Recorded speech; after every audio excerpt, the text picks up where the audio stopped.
Good morning friends. இப்போ வந்து 6th புக்கில் சிந்துவெளி நாகரிகம் பற்றி பார்க்க போகிறோம்.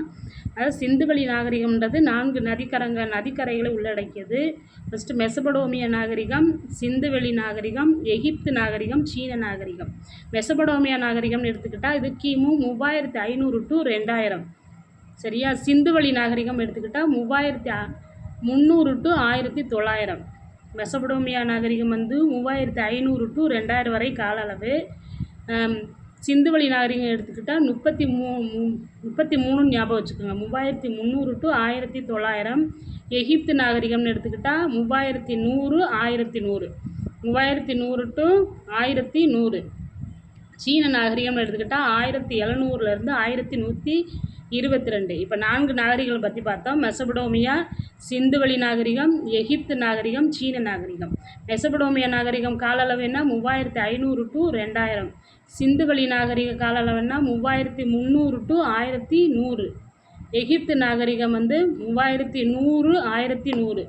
சீன நாகரிகம் 1700 1122. இதை திரும்ப திரும்ப சொல்லி பார்த்துக்காங்க. அதாவது தொடக்கத்தில் மனிதர்கள் எப்படி வாழ்ந்தாங்கன்னா குழுக்களாக வாழ்ந்தாங்க. அந்த இனக்குழுவில் இருந்து தான் ஒரு சமுதாயம் வந்து உருவாச்சு. பின் அவை ஒரு சமூகங்களாக வளர்ந்து காலப்போக்கில் நாகரிகங்கள் ஆயின. அதாவது தொடக்கத்தில் மனிதர்கள் எப்படி வாழ்ந்தாங்கன்னா ஒரு குழுவாக, ஒரு இடத்துல ஒரு கூட்டமாக வாழ்ந்தாங்க. அதுலேருந்து தான் என்ன ஆரம்பிச்சு, ஒரு சமுதாயம் உருவாக ஆரம்பிச்சு. அந்த சமூகங்கள் தான் என்ன இருந்துச்சு, காலப்போக்கில் நாகரிகங்கள், ஒவ்வொரு நாகரிகம் தோன்ற ஆரம்பிச்சு. மக்கள் வந்து ஏன் நதிக்கரையில் குடியேறினாங்கன்னா, மனிதர்கள் தங்கள் குடியேற்றங்களாக நதிக்கரைகளை கீழ்கண்ட காரணங்களுக்காக தேர்ந்தெடுத்தார்கள். என்னென்ன காரணம்னா, ஒன்று, அங்கே வளமான மண் இருக்கும். ஆறுகளில் பாயும் நன்னீர் குடிப்பதற்கும் கால்நடைகளின் தேவைகளுக்கும் நீர்ப்பாசனத்திற்கும் பயன்பட்டன. அதாவது ஒன்று வளமான மண் இருக்கும். அங்கே வந்து அந்த நதியில் இருக்க தண்ணி வந்து எதுக்கு பயன்படும்னா, ஒன்று குடிப்பதற்கு பயன்படும், இன்னொன்று அவங்க வளர்க்குற கால்நடைகள், ஆடுகள் மாடுகள் தண்ணி குடிக்கிறதுக்காக பயன்படும், நீர்ப்பாசனம் விவசாயம் செய்கிறதுக்கு பயன்படும். போக்குவரத்துக்கு ஏற்ற வழிகளாக இருந்தன. அவங்க போயிட்டு வர்றதுக்கு ஏற்ற வழிகளாக ஆறுகள் இருந்தன. கரப்பா புதையுண்ட நகரம். கரப்பா நாகரிகத்தின் ஈடுபாடுகளை முதலில் சார்லஸ் மேசன் என்ற ஆங்கிலேயர் தமது நூலில் விவரித்தார். கரப்பா நாகரிகத்தோட அதாவது இடிபாடுகளை முதல்ல விவரித்தவர் யாருன்னா சார்லஸ் மேசன். அதாவது இப்போ 3 விஷயம் பார்த்துருக்கோம். மொத்தம் 4 நதிக்கரை நாகரிகங்கள்: மெசபடோமியா, சிந்துவெளி நாகரிகம், எகிப்து நாகரிகம், சீன நாகரிகம். மெசபடோமியா நாகரிகத்தோட கால அளவுனா 3500 to 2000. சரியா? சிந்துவெளி நாகரிகம் 3300 to 1900. எகிப்து நாகரிகம் எடுத்துக்கிட்டால் 3100 to 1100. சீன நாகரிகம் 1700 to 1122. அடுத்து பார்த்தோன்னா, தொடக்கத்தில் மனிதர்கள் என்னது, ஒரு குழுக்களாக வாழ்ந்தாங்க. அந்த குழுவில் இருந்தால் ஒரு சமுதாயம்ன்ற அமைப்பு தோன்றுச்சு. அந்த சமுதாயங்கள் தான் காலப்போக்கில் என்னது நாகரிகங்களாக மாறுச்சு. இப்போ மக்கள் வந்து ஏன் நதிக்கரையில் குடியேறினாங்கன்னா, ஒன்று அங்கே இருக்க வளமான மண் விவசாயத்துக்கு பயன்படும், இன்னொன்று அவங்க வளர்க்குற ஆடு மாடுகள் தண்ணி குடிக்கிறதுக்கும், நீர்ப்பாசனம் விவசாயம் செய்வதற்கு பயன்படும், இன்னும் போக்குவரத்துக்கு அவங்க போய் வர்றதுக்கு போக்குவரத்துக்கு அதிகமாக பயன்பட்டது நதிகள். அதனால் நதி பக்கத்தில் அந்த நதியோட நீர் வந்து குடிப்பதற்கும் பயன்படுச்சு. இதனால தான் மக்கள் எதுக்கு பக்கத்தில் குடியேறினாங்க? நதிக்கரைக்கு பக்கத்தில். கரப்பா புதையுண்ட நகரம். கரப்பாவோட இடிபாடுகளை முதலாக கண்டறிந்தவர் யாருன்னா சார்லஸ் மேசன். கரப்பா நகரத்தின் இடிபாடுகளை முதலில் டேஸ் என்ற ஆங்கிலேயர் தமது நூலில் விவரித்தார். அதாவது எந்த ஆங்கிலேயர் கரப்பா நாகரிகத்தோட இடிபாடுகளை தன்னோட நூலில் விவரித்தார்னா சார்லஸ் மேசன். அவர் கிழக்கிந்திய கம்பெனியில் பணிபுரிந்த படை வீரரும் ஆராய்ச்சியாளரும் ஆவார். இந்த சார்லஸ் மேசன் யார்? கரப்பா நகரத்தோட இடிபாடுகளை தன்னோட நூலில் விவரித்தவர். இவர் எங்கே பணிபுரிஞ்சார், வேலை பார்த்தாருன்னா கிழக்கிந்திய கம்பெனியில் பணிபுரிந்த படை வீரர் ஆராய்ச்சியாளர். இந்த சார்லஸ் மேசன் யாருன்னா, ஆங்கில கிழக்கிந்திய கம்பெனியில் வேலை பார்த்த ஒரு படை வீரர், இன்னொன்று ஆராய்ச்சியாளர். அவர் தற்போது பாகிஸ்தானில் உள்ள இந்தியாவின் வடமேற்கு பகுதியை பார்வையிட்ட போது இவர் என்ன பண்ணுறாரு, பாகிஸ்தானோட வடமேற்கு பகுதியை பார்க்குறாரு. அங்கே என்ன இருக்கிறத பார்த்தாருன்னா செங்கல் திட்டுக்கள், அதாவது சார்லஸ் மேசன் பாகிஸ்தானோட வடமேற்கு பகுதிக்கு போகும்போது அங்கே செங்கல் திட்டுகள் இருக்கிறத பார்க்குறாரு. அந்த பாழடைந்த செங்கற்கோட்டை உயரமான சுவர்களுடனும் கோபுரங்களுடனும் ஒரு மலை மீது கட்டப்பட்டுள்ளது. ஒரு பாழடைந்த செங்கல் கோட்டை இருக்கு. அது எங்கே கட்டப்பட்டிருக்குன்னா அதனோட சுவர் உயரமாக இருக்கு. கோபுரங்களுடனும் ஒரு மலை மீது கட்டப்பட்டுள்ளது. ஒரு பாழடைந்த செங்கல் கோட்டை உயரமான சுவரோடையும் கோபுரங்களோடையும் எங்கே கட்டியிருக்காங்கன்னா ஒரு மலையில் கட்டியிருக்காங்க என குறிப்பிட்டார். இதுதான் கரப்பா இறந்ததற்கான முதல் வரலாற்று சான்று. இப்போ என்ன சொல்கிறாருன்னா, கரப்பா புதையுண்ட நகரம், அதாவது கரப்பா நகரத்தோட இடிபாடுகளை முதல்ல சொன்னவர் சார்லஸ் மேசன். இவர் யாருன்னா ஆங்கில கிழக்கிந்திய கம்பெனியில் பணிபுரிந்த ஒரு படைவீரர். அது மட்டும் இல்லை, இவர் ஆராய்ச்சியாளரும் கூட. அவர் என்ன பண்ணுறாருன்னா, பாகிஸ்தானோட வடமேற்கு பகுதிக்கு போகும்போது அங்கே செங்கல் திட்டுகள் இருக்கிறத பார்க்குறாரு. அது என்னென்னா ஒரு பாழடைந்த செங்கற்கோட்டை. அது அங்கே என்ன இருக்குது, உயரமான சுவரும் கோபுரங்களும் இருக்குது. அது எங்கே கட்டியிருக்காங்கன்னா மலைக்கு மேலே கட்டியிருக்காங்க. இதுதான் கரப்பா இருந்ததற்கான முதல் வரலாற்று சான்று அப்படின்னு தன்னோட நூலில் யார் சொல்கிறது, சார்லஸ் மேசன். கிபி 1856 பொறியாளர்கள் லாகூரிலிருந்து கராச்சிக்கு ரயில் பாதை அமைக்கும் பொருட்டு நிலத்தை தோண்டிய பொழுது அதிகமான சுட்ட செங்கற்கள் கண்டறியப்பட்டன.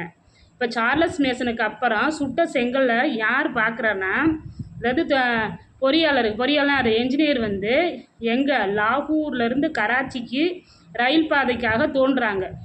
நிலத்தை தோண்டும் போது அதிகமாக என்ன கிடைக்குதுன்னா சுட்ட செங்கற்கள். இது எங்கேருந்து எங்கே ரயில் பாதை அமைக்க, லாகூர்லேருந்து கராச்சிக்கு. எந்த வருஷம்னா 1856. 1856 லாகூர்லேருந்து கராச்சிக்கு ரயில் பாதை போடுறதுக்காக நிலத்தை தோண்டும் போது அதிகமான சுட்ட செங்கற்கள் கிடச்சிருக்கு. அவர்கள் அவற்றின் முக்கியத்துவத்தை உணராமல் அவற்றை ரயில் பாதைக்கு இடையில் போடப்படும் கற்களுக்கு பதிலாக பயன்படுத்தினர். இவங்க என்ன பண்ணாங்க, அதை சுட்ட செங்கற்கள் அதனோட முக்கியத்துவம் என்னென்னா அவங்களுக்கு தெரியலை. அவங்க என்ன பண்ணிட்டாங்கன்னா, அந்த ரயில் பாதைக்கு போடுற கல்லோட அதையும் சேர்த்து போட்டு புதைச்சிட்டாங்க. கிபி 1920 தொல்பொருள் ஆய்வாளர் கரப்பா மற்றும் மொஹஞ்சதாரோ நகரங்களை அகழாய்வு செய்ய ஆரம்பித்தனர்.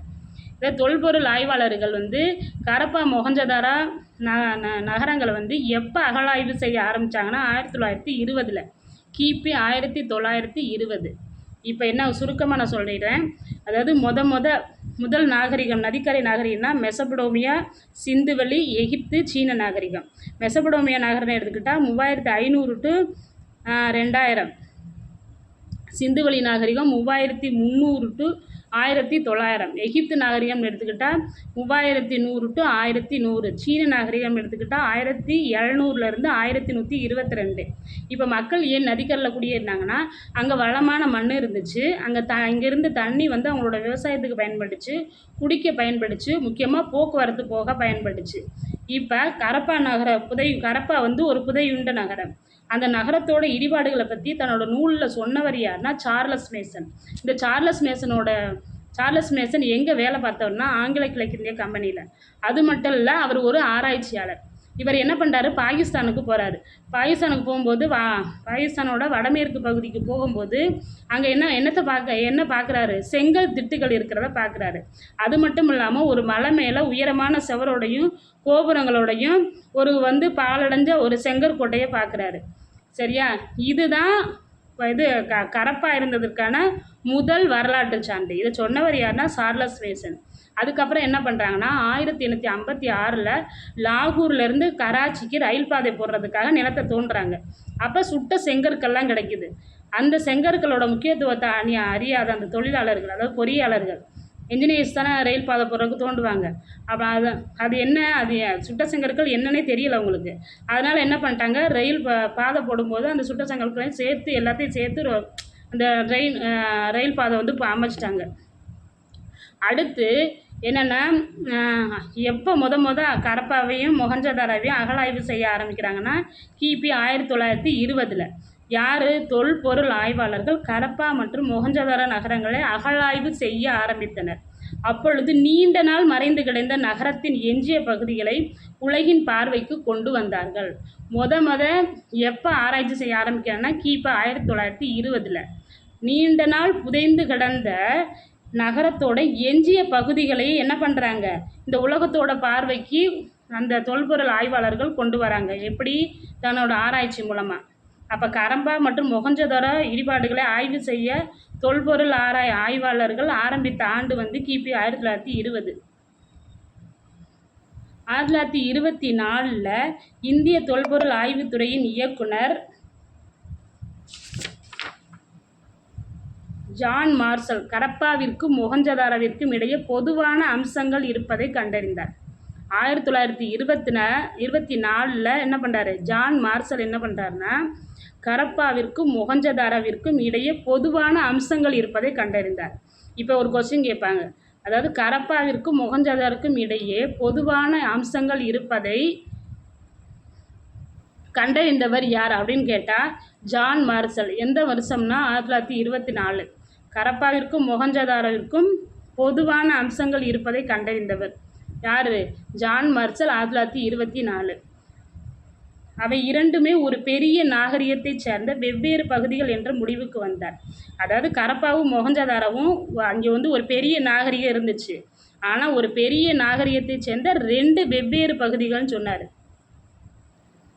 கரப்பாவிலும் மொஹஞ்சதாரோவிலும் கண்டுபிடிக்கப்பட்ட மட்பாண்டங்களுக்கிடையே சிறிய அளவு வேறுபாடு இருப்பதை ஆராய்ச்சியாளர்கள் கண்டறிந்தனர். அதாவது இவர் என்ன சொல்கிறாருன்னா, 1924 கரப்பா மொஹஞ்சதாரோ 2 நாகரிகங்களுக்கு இடையே என்னது ஒரு பொதுவான அம்சங்கள் இருக்குது, ஆனால் என்னது ஒரு பெரிய நாகரிகத்தை சேர்ந்த வெவ்வேறு பகுதிகள். இது 2 வந்து பெரிய நாகரிகத்தை உடையது தான், நாகரிகத்தை சேர்ந்த வெவ்வேறு பகுதிகள். அதே மாதிரி கரப்பாவிலையும் மொஹஞ்சதாரோலையும் கண்டுபிடிக்கப்பட்ட மட்பாண்டங்களுக்கிடையே சிறிய அளவு வேறுபாடு இருக்குது அப்படின்னு சொன்னார். யார்? John Marshall. 1924 ஃபஸ்ட்டு இப்போ கரப்பாவுக்கும் மொஹஞ்சதாரோவுக்குடைய பொதுவான அம்சங்கள் இருக்குது, ஆனால் பெரிய நாகரிகத்தை சேர்ந்த 2ம் வேறுபட்டவைன்னு சொல்கிறாரு. அதே மாதிரி கரப்பாலையும் மொஹஞ்சதாரோலையும் கிடைச்ச மட்பாண்டங்களுக்கிடையே ஒரு சிறிய அளவு வேறுபாடு இருக்குது அப்படின்னு கண்டுபிடிச்சவர் யார்? Sir John Marshall. எந்த வருஷம்? 1924. இவர் யாருன்னு கேட்டால் இந்திய தொல்பொருள் ஆய்வுத்துறையின் இயக்குனர். இந்திய தொல்பொருள் ஆய்வுத்துறையின் இயக்குனர் யார்? Sir John Marshall. எனவே கரப்பா நாகரிகம் மொஹஞ்சதாரோவோட பழமையானது என முடிவுக்கு வருகிறார். இவர் எதை வச்சு? 2 கரப்பாவும் மொஹஞ்சதாரோவும் என்னது ஒரு பெரிய நாகரிகத்தை சேர்ந்த வெவ்வேறு பகுதிகள், 2 இடத்துலையும் கிடச்ச மட்பாண்டங்கள் சிறிய அளவு வேறுபாடு இருக்குது அப்படின்னு சொன்னார். அதனால் கரப்பா நாகரிகம் வந்து மொஹஞ்சதாரோவை விட பழமையானது என முடிவுக்கு வருகின்றனர். இப்போ என்ன, கரப்பா நாகரிகம் மொஹஞ்சதாரோ நாகரிகத்தை விட பழமையானதுன்ற முடிவுக்கு வராங்க. இந்திய தொல்லியல் துறை ASI Archaeological Survey of India. இந்திய தொல்லியல் துறை ASI. இந்திய தொல்லியல் துறை எப்படி சொல்லுவாங்க? ASI Archaeological Survey of India அப்படின்னு சொல்லுவாங்க. இது இந்திய தொல்லியல் துறை எப்போ நிறுவப்பட்டதுன்னா 1861 அலெக்சாண்டர் கன்னிங்காம் என்ற நில அளவையாளர் உதவியுடன் நிறுவப்பட்டது. இந்திய தொல்லியல் துறை ASI Archaeological Survey of India எந்த ஆண்டு நிறுவப்பட்டதுன்னா 1861 அலெக்சாண்டர் கன்னிங்காம் என்ற நில அளவையாளர் உதவியுடன் நிறுவப்பட்டது. இதனோட தலைமையகம் எங்கே இருக்குது? புதுதில்லி. அதாவது ஃபஸ்ட்டு இந்திய தொல்லியல் துறை, அது ASI ஆர்கியாலஜிக்கல் சர்வே ஆஃப் இந்தியான்னு சொல்லுவாங்க. இது தொடங்கினது யாருன்னா 1861 அலெக்சாண்டர் கன்னிங்காம் அப்படின்ற நில அளவையாளர் உதவியோடு தொடங்கப்பட்டது. இதனோட தலைமையகம் எங்கே இருக்குன்னா நியூ டெல்லி, புதுதில்லியில் இருக்குது.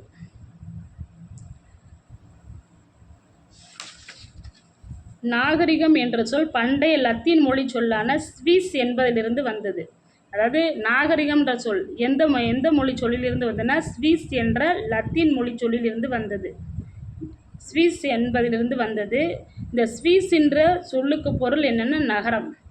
நாகரிகம் என்ற சொல் பண்டைய லத்தீன் மொழி சொல்லான ஸ்விஸ் என்ற சொல்லிலிருந்து வந்தது. இதனோட பொருள் நகரம் அப்படின்னு அர்த்தம். அப்போ நாகரிகம்ன்ற சொல் எந்த மொழி சொல்லிலிருந்து பிறந்தது? ஸ்விஸ் என்ற லத்தீன் மொழி சொல்லிலிருந்து. சரியா? அந்த ஸ்விஸ் என்ற லத்தீன் மொழி சொல்லுக்கு பொருள் என்னென்னா நகரம்.